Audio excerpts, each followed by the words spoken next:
Pakistan versus بنگلہ دیش. دونوں teams کو اپنا آخری میچ کھیلنا ہے اس ایونٹ کا بیکاز دونوں ٹیمز جو ہیں وہ ایلیمنیٹ ہو چکی ہیں. اسی پہ بات کریں گے ہم. انزی بھائی آپ سے شروعات کرنا چاہوں گی. بنگلہ دیش نے تھوڑی بہتر کرکٹ کھیلی ہے لیکن میچ کو ہی جیتنے میں کامیاب نہیں ہو سکے. آن دا ادر ہینڈ اگر ہم پاکستان کو دیکھیں تو ہر ڈپارٹمنٹ میں بہت اسٹرگل کرتی ہوئے ہمیں نظر آئی ہے. دونوں ٹیمز کے لیے یہ میچ امپورٹنٹ کتنا ہے؟ تھوڑا سا بھی اگر آپ کو جو ہے فینس کی عزت رکھنی ہے, اپنی بھی عزت رکھنی ہے, تو ظاہر ہے اس میچ میں آپ کو 100% تو دینا ہوگا. اگر میچ ہوتا ہے, ابھی تک تو بارش ہو رہی ہے. وہی میں کہہ رہا تھا کہ جی اب پتہ نہیں 100% دے سکتے ہیں نہیں دے سکتے, کیونکہ ابھی تک تو کور آن ہے. کیونکہ میچ سے جس ٹائم صبح ہی دھوپ نکلتی ہے تو وہ کوشش یہ کرتے ہیں گراؤنڈ مین کے کہ جی کور ہٹا دیتے ہیں تاکہ نہ دھوپ لگنی شروع ہو تو ہائی سکورنگ گیم ہو, تاکہ پچ اچھی ہو. تو ابھی تک تو کور آن ہے اور بارش ہے, تو ابھی تک تو مشکل لگ رہا ہے کہ جی میچ ہوگا اور ساری چیز ہوگی. لیکن دونوں ٹیمیں کل جس طرح عاقب کا بھی انٹرویو تھا وہ کہہ رہے تھے کہ جی ہم ساری چیزیں چھوڑ کے اس میچ پہ فوکس کر رہے ہیں. تو اب یہ بھاگتے چور کی لنگوٹی والا حساب ہے کہ جی اگر یہ پکڑ لیں گے تو چلو اچھا ہے کہ جی فنیشنگ جیت سے کریں گے تو یہ بہتر ہے. اور ٹھیک ہے کہ جی کافی ساری چیزیں غلط ہوئی, ہم نے بھی اعتراض کیا, سارے اعتراض کر رہے ہیں, لیکن جیت کے ساتھ ختم کریں گے اور آگے کے لیے اچھا سوچیں گے کہ صحیح طریقے پہ سوچیں گے. کل بھی ایک سوال ہو رہا تھا کہ جی اس پہ کر رہے تھے کہ ہمیں کرکٹ کس طرح اپنی کھیلنی چاہیے, ہم نے کون سے برانڈ کی کرکٹ کھیلنی چاہیے. تو یہ ضروری ہے. تو آج ہار اور جیت تو میٹر نہیں کرتی, لیکن پاکستان کے لیے بنگلہ دیش اپنا خود سوچ سکتا ہے, لیکن پاکستان کے لیے بڑا ضروری ہے کہ جی وہ یہ ڈیسائیڈ کرے کہ جی انہوں نے کس طرح کی کرکٹ کھیلنی ہے.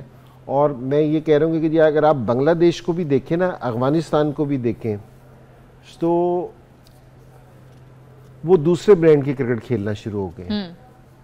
ٹھیک ہے نا, کل انہوں نے کسی اور برانڈ کی کرکٹ کھیل لیا افغانستان والوں نے. بنگلہ دیش بھی ضرور ہاری ہے لیکن انہوں نے کرکٹ ہے نا کسی دوسرے برانڈ کی کھیل رہے تھے. تو یہ سارے لوگ ہیں نا ترقی کرتے ہوئے آگے کی طرف جا رہے ہیں.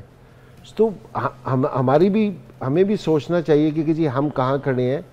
ایک ٹائم ایسا تھا کہ ساری دنیا کی ٹیم میں نا جس ٹائم شروع میں ایک ماڈل ہوتا تھا کہ جس ٹائم ٹیم جاتی تھی نا دوسرے ملک والے نا آپ سے بات کرتے تھے کہ جی آپ کی ٹیم آئے گی تو کتنے پیسے دیں گے, باقی وہ سارے ان کے ہوتے تھے, وہ اس چیز کو کرتے تھے.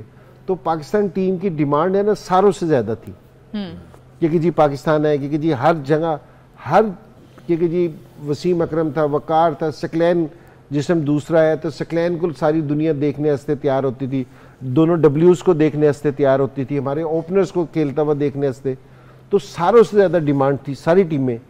تو والا ایرا دیکھ کے نا پھر یہ والا ایرا دیکھتے نا کہ جس ٹائم ہم کسی بھی ٹورنامنٹ میں کوالیفائی نہیں کرتے, سیکنڈ راؤنڈ میں نہیں جاتے, تو بڑا افسوس ہوتا ہے. تو اب اٹس اباؤٹ ٹائم کہ جی ہمیں تھوڑا سا نا ایک سٹیپ اب آگے جانا چاہیے. ایک سٹیپ نہیں, اب کافی سٹیپ ہمیں آگے جانا چاہیے.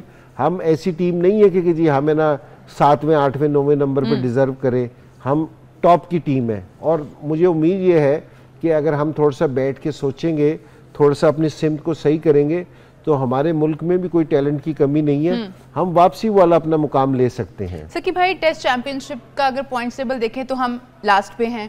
اس کے بعد اگر ہم دیکھیں لاسٹ جو 3 ICC ایونٹس ہم نے کھیلے ہیں, ہم گروپ سٹیج سے باہر ہو گئے ہیں. جیسے انزی بھائی بات کریں کہ پاکستان کرکٹ ٹیم کی بہت ڈیمانڈ ہوتی تھی. Is this the lowest of Pakistan cricket we have seen? جی بالکل, کڑوا سچ ہے. اور صرف ٹیبل کو نہ دیکھیں, جیسے انزی بھائی نے کہا نا کہ جو آپ کی جو ایک ویلیو لگتی ہے ان ٹرمز آف رسپیکٹ یا ان ٹرمز آف پرائس, وہ بھی لوسٹ ہے. ریزلٹس پرفارمنس وہ تو لوسٹ ہے ہی ہے, in terms of respect and in terms of price, قیمت وہ بھی لو ہے.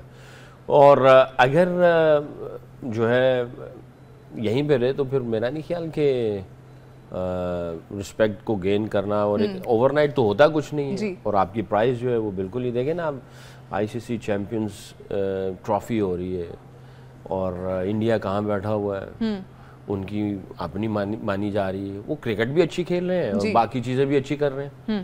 آسٹریلیا کی ٹیم حالانکہ ان کی پوری ٹیم نہیں ہے بٹ وہ کرکٹ تگڑی کھیل رہی ہے, ان کی ڈیمانڈ ہے. وہ دھڑلے کے ساتھ کرکٹ وہ بھی کھیل رہے ہیں. انہوں نے ابھی سے ہی کمپین چلانی شروع کر دی کہ انڈیا بیٹھا ہوا ہے, ان کو ایڈوانٹیج ہے اور یہ وہ ساری باتیں. اگر ہم کہیں گے تو ہماری کوئی سنوائی نہیں ہوگی. جی آسٹریلین کہیں گے ان کی سنوائی ہوگی, کیونکہ وہ ان کے ٹکر پہ ہیں. کرکٹ اچھی ہوگی, یہ سارے شوز چلیں گے, ہر کسی کی ویلیو لگے گی, خالی 11 کھلاڑیوں کی نہیں, بورڈ کی ویلیو لگے گی. آپ کا انفراسٹرکچر بڑھے گا, آپ کا جو فین فالوورز ہیں وہ بڑھے گا, آپ کے پیسے بھی آئیں گے, عزت بھی آئے گی, اور جو ہے ہر چیز انکریز ہوگی. تو یہ اوور آل دیکھا جائے تو لاس ہے. بٹ آئی تھنک یہاں پہ اس پروگرام کے توسل سے یہ کہوں گا کہ یہ جو ایک آئیڈیا 5 مینٹورز والا ہے, آئی تھنک ہمیں اس کو بتانا چاہیے کہ ہم کرنا کیا چاہ رہے ہیں, پی سی بی کرنا کیا چاہ رہی ہے اور اس کے پیچھے فلسفی کیا ہے, تاکہ وہ تھوڑا سا پتہ چلے اور پھر ہم اس کو امبریس بھی کریں اور اس کو امپاور بھی کریں اور اس کے اوپر ہم سب مل کے کام بھی کریں. ہم سب مینٹورز کی every now and then meeting بھی ہوتی ہے. کل بھی کوئی گپ شپ چلی, میٹنگ ہوئی, I think in a day اور 2 پھر میٹنگز ہوں گی کہ اب آگے, کیونکہ ہم سب بیٹھے بھی ہوئے ہیں اور سن بھی رہے ہیں. اور جب ہم نے اس رسپانسبلٹی کو لیا تھا, میں یہ سمجھتا ہوں کہ انڈیکیشنز تھے کہ کرکٹ نیچے جا رہی ہے, اسی لیے یہ آئیڈیا فلوٹ کیا گیا اور اس کو انجیکٹ کیا گیا. تو اس کے بعد 2 ٹورنامنٹ ہوئے ہمارے. ابھی ڈیولپمنٹ کے جیسے صحیح کام ہونا تھا وہ نہیں ہوا, تو اسیسمنٹ اور آبزرویشن کا جو فیز ہے وہ نکل گیا, اور اب ڈیولپمنٹ کا اور پروگریس کا جو فیز ہے وہ آگے انشاءاللہ شروع ہوگا. تو امید ہے کہ اس کے اوپر جو ہے نا ہم سب مینٹورز مل کے کام کریں گے. سکی بھائی میں چاہوں گی آپ تھوڑا ڈیٹیل میں بتائیں کہ پلان ہے کیا, کیونکہ ہم نے دیکھا ہے کہ آف اینڈ آن, کیونکہ چیئرمینز بہت زیادہ ہمارے ہاں چینج ہوتے ہیں, جو بھی نیا آتا ہے وہ ایک نیا آئیڈیا لے کے آتا ہے, اس کو امپلیمنٹ کیا جاتا ہے, کوئی اگلا آتا ہے وہ اپنا آئیڈیا لے کے آتا ہے, اس کو امپلیمنٹ کرتا ہے, بٹ وہ ریزلٹس ہمیں نہیں ملتے. تو میں چاہوں گی ہم ذرا ڈیٹیل میں اپنے ویورز کو بتا سکیں کہ پلان کیا ہے. کنٹینیوٹی جب تک نہیں ہوگی, چاہے جتنا مرضی آؤٹ اسٹینڈنگ قسم کا پلان لے کے آ جائیں, وہ زیرو ہو جائے گا. آپ کی کنسسٹنسی ہو, کنٹینیوٹی اس میں چلتی چلی جائے گی, برقرار رہے گی, ہو نہیں سکتا رزلٹ نہ آئے. آپ نے جب ڈائریکشن تعین کر لیا, آپ کو اس پہ چلنا ہے. اگر آپ نہیں چلیں گے, ڈائریکشن کا تعین ہو گیا, آپ کو پتہ چل گیا یہی ڈائریکشن ہے جو کامیابی کی طرف ہے, اور آپ چل نہیں رہے, تو آپ کبھی بھی دیکھیں ٹائم رکتا نہیں ہے, آپ کو چلنا پڑے گا, رکنے والا کام نہیں ہے. یہ جو آئیڈیا ہے یہ چلنے والا ہے, رکنے والا نہیں ہے. ہمارے یہاں یہ ہوتا ہے رکتا نہیں ہے بلکہ ڈائریکشن ہی چینج ہو جاتی ہے. تو اس میں جو تھا یہ 5 جو مینٹورز تھے, ان کو 30 لڑکے جو ٹاپ کے ہیں, ٹھیک ہے, جو اگلے 10 سالوں میں آپ کو سرو کر سکتے ہیں. اس میں انڈر 19 کی ایک ٹیم ہے جو کہ آپ کو 3, 4, 5 سال کے بعد پاکستان شاہین اور پاکستان کو ٹچ کر سکتے ہیں, ایک ٹیم یہ تھی. اسی طرح جو پاکستان کے ٹاپ کے جن کو سینٹرل کانٹریکٹ ملتا ہے, وہ 5 پلیئر 5 مینٹورز کے پاس تھے کہ یہ ان کے ساتھ ہر لحاظ سے ان کا کام کریں, چاہے وہ ٹیکنیکل ہے, ٹیکٹیکل ہے, مینٹل ہے, فزیکل ہے, انٹینٹ ہے, کس برانڈ کی کرکٹ کھیلنی ان کی لک آفٹر کی جائے, الائن ود دا نیشنل جو آپ کے جو کوچز ہیں, ہیڈ کوچ ہیں ادھر, اور سلیکٹرز کے ساتھ الائن ہو.